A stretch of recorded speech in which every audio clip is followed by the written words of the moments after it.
Radio.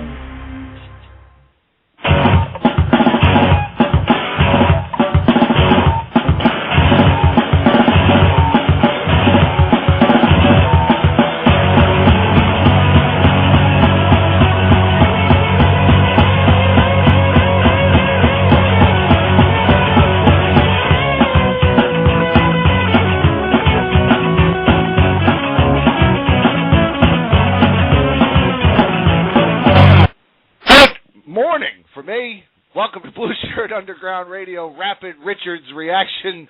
Eddie, how are you? We got our man, buddy. Yeah, everybody's been asking me on the Twitter that what do I think? You're going to hear what I think. As it's 12:30 in the afternoon here.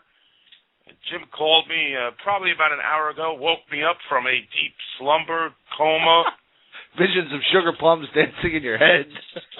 Actually, it was visions of pizza and spumoni. But nonetheless, yes, that's where I was. I was in dreamland, and then the news given to me by you, and maybe you could break it down initially what you started. Well, I guess we only have 15 minutes, so I guess we better get to what we think quickly. Well, yeah, I mean, we just wanted to do a quick rapid reaction. We didn't want to get back on the air for an hour or two. It's a holiday weekend. We've all got better things to do. So, but we just wanted to come on, throw this out there, get our thoughts up. Since Wednesday night we have James Patrick, and I didn't know when we were going to get a chance to talk about it. So, looks like it's 9 years, $58.5 million is the latest number. Now, that number has changed a few times over the last half hour or so. It's gone up a mill, it's gone down a mill, it's fluctuated. But it looks like it's an annual salary cap hit of 6.5 or 6.67, depending on who you believe, because I've seen two different reports on that as well. But he has agreed to the deal. He turned down more money from Calgary and more money from Los Angeles, is what everybody's saying, to come to Broadway. So it's good. I guess he wants the spotlight. He wants to play for Tortorella. Look, if this guy fills a need, bottom line is, Eddie, he makes the Rangers a better team. They are a better team today than they were 4 hours ago. Exactly. We've been saying for weeks, it seems like months, that he's a difference maker with this team. He's a good fit. I think it's 6.5 or 6.7 million, I think is what they're talking about, cap hit. I don't think that is. I think that's prudent. I actually think it's not as over the top as some of the 3 to 4 year deals we saw being signed. Right. And so, we got to give Say the credit on this. I mean, we bash him, we call him Mr. Magoo, but this isn't that outrageous. No, and I mean, we were hearing rumors yesterday that, and we've been hearing them for months, that he was looking for 12 years, $91 million. He wanted $9 million. He wanted $10 million a year. 6.67. And look, you want to get picky. You want to get ticky-tack about the years. 9 years, he's going to be 39 or 40 or whatever with the end of the deal. Whatever. This is a guy they needed. Makes the team better, like I said a few minutes ago. And you weren't getting Brad Richards on a 2-year deal. He's not Russell and Fedotenko. This guy, he has said repeatedly, this is my last NHL contract. I mean, if he's right about that, then he wants it to be, maximum security. So I can't fault the guy for that, wanting that. And if the Rangers think that they can get maximum productivity out of him for at least, I would have to, 4 to 5 years of the deal, well, you got to do it. You got to do it. Right. And you get an all-star center for $6.7 million, an all-star offensive center.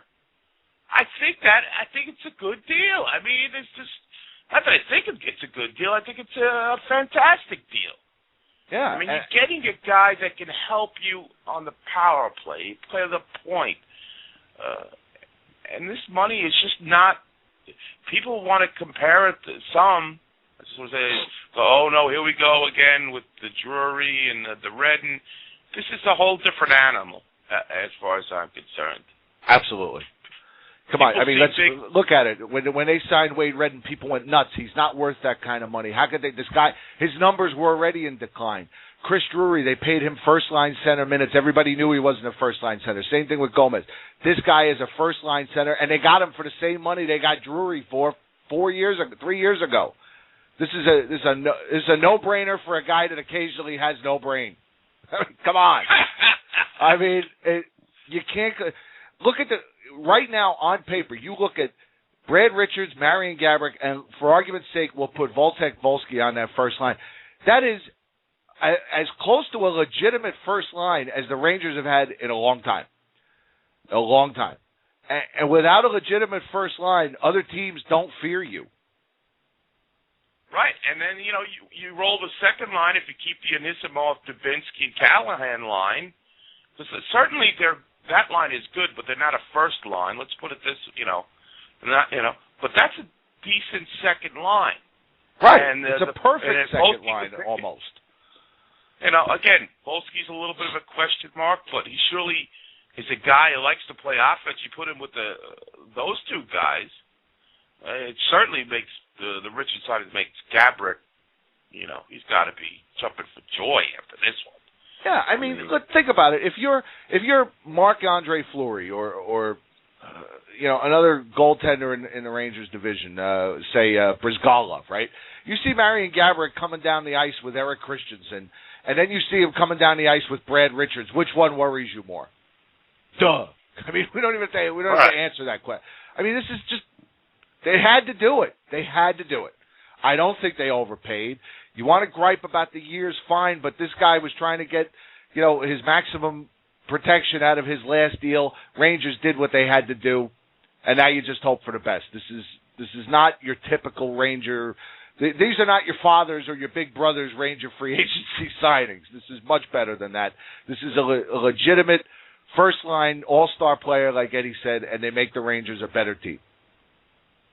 Right. You improved your team. Now, listen, I know we're all going to go through the whole, we've already got the Cassandra complex, the self-fulfilling prophecies with these guys. Oh, the concussion's going to keep him out. He's going to be hurt. But throwing all that negative mojo aside, look at the numbers and look at where it stands right now. We got the most highly sought free agent at what I think is a reasonable price, especially in the atmosphere that was yesterday where people were spending ridiculous amounts of money on third-line players. On third-line players and guys that their talent was not equal. Richards was the biggest fish out there, and we landed him, and he is a perfect fit. It's not like this team is loaded with offensive guys, and it doesn't make sense. This team, I've said it, is bereft of offense, and and creativity. They have a lot of guys who are very creative during the shootout, but on even strength and on the power play especially, this is a perfect match.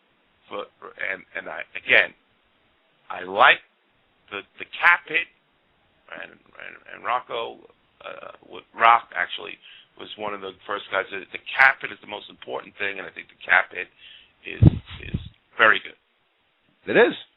I have no complaints. I think Ranger fans, the masses, the Twitterati, as I call them, of course they're bitching. But like I said, the Rangers could have signed Richards for 3 years, $1 million, and Ranger fans would have found a way to bitch about the pen that was being used to sign the deal. So look, they had to do it. Had to do it. They didn't overpay, like Eddie said. I mean, ridiculous amounts of money were being thrown around yesterday, and the Rangers might have gotten, in the grand scheme of things, the Rangers might have gotten one of the bigger bargains of the free agency period so far. Right. We don't know how it's going to play out, but again, if you look at the whole... My dog likes the deal. Oh, good. In case you can't hear her. What are you pulling? David Berkowitz talking to your dog about the Rangers? No, you can't hear my dog barking in the background? Yeah, I can. Oh, Son okay. of Sam. That's with the door closed. She's loud. Wow. Again, just a good deal, and you have to think about it down the line. Yeah, sure, maybe 3 years down the line, I'm sure his production's going to drop off. But the fact that guys who have aspirations of playing center, like Stepan, and who is a playmaker already to a certain degree, I think he's more of a playmaker than a goal scorer. I think that's how it's going to play out with him. To have a guy like Brad Richards as a guy as a role model and as some guy he can kind of see every night playing, and especially when the younger guys come up, not just what he's going to help with them on the ice, but what they see. The Rangers are kind of a young team that has no, like Marian Gaborik is just blessed with natural talent, and now, I'm not saying that Brad Richards isn't. But when you're a guy like a Brad Richards, who is a guy that is a passer, is a guy who is a playmaker, you kind of can watch the thought process and what they're thinking. I think it's more of a you're naturally gifted, but you have great vision on the ice as well, and I think that could rub off on some of the younger guys. And the Rangers have nobody like that. They have nobody. Nobody's saying, I'm going to do what Marian Gaborik can do, and I'm going to become because scores are just scores. I put a little more value on although I love Gaborik, especially when he's scoring. But my point is that I think with your vision and what you can learn on and off the ice from a guy who is aware of everything offensively happening on the ice can rub off on the younger players, like Stepan, and when the Kreiders get here and the Carl Hagelings, if they make the team, I think that's another plus. Right. Richards, hopefully he'll get into. He can work with these guys, like you said, face-offs and things like that, and the benefits beyond his on ice point playmaking ability is. I don't think you can put a measure on. And I think we're almost out of time here in this quick little podcast. We've got like 2.5 minutes to go. I want to thank you guys for all showing up. I mean, this is amazing. 50 of you in the chat room, and we basically let you guys know about this about 10 minutes ago. So we appreciate you guys being here, and I see we are worldwide today. Jeff Cooper is joining us from the UK. Danish Ranger fan is here from the bakery where I'm kidding. From Denmark. Jay in Wyoming is here. Jay of the Dead is at the altar and listening to the show on his phone. Wouldn't that be funny? I know. He's getting married at 3 o'clock. Congratulations to him. Yes, congratulations, Jay. He was tweeting this morning, I'm getting married today. I'm so fucking nervous. Poor guy. NYR North Pole is here from Norway. So, I mean, this is pretty amazing. Good for you guys. Yes, Frosty. It was a very fast 2 hours. Thank you for joining us, and guys, I'm excited. I hope you guys. Seems like most of the people from the underground like it. Yep. We got a couple ambivalent people taking the fifth right now, but of course, you people in the know and know what's going on, you gotta like it. Makes the team better. Yes. And Rock has joined us in the chat room, the man who's been calling for us to sign Brad Richards since, 2 years now. For those of you that are joining us for the first time, you can catch us back here Wednesday night. We'll have former New York Ranger and current Buffalo Sabres assistant coach James Patrick, number 3, will join us Wednesday night at 8:30. So hope you come back and check us out. You can find us at BlueshirtUnderground.com or on Facebook. Look for Blue Shirt Underground Radio. We have a big Facebook group there with a lot of people. We keep the conversation going all day long. So, also, I guess before we go real quick, we'll mention, you guys talked about it in the chat room, Eddie, Matt Gilroy, a Lightning, a Bolt. Matt Gilroy is the Bolts for Tampa. He's with the Bolts, $1 million, 1-year contract. I don't know the money. Yeah, I haven't heard the money yet. So he's officially done with the Rangers, and good luck to him. He just didn't fit in right now with the plethora of D-men we have. And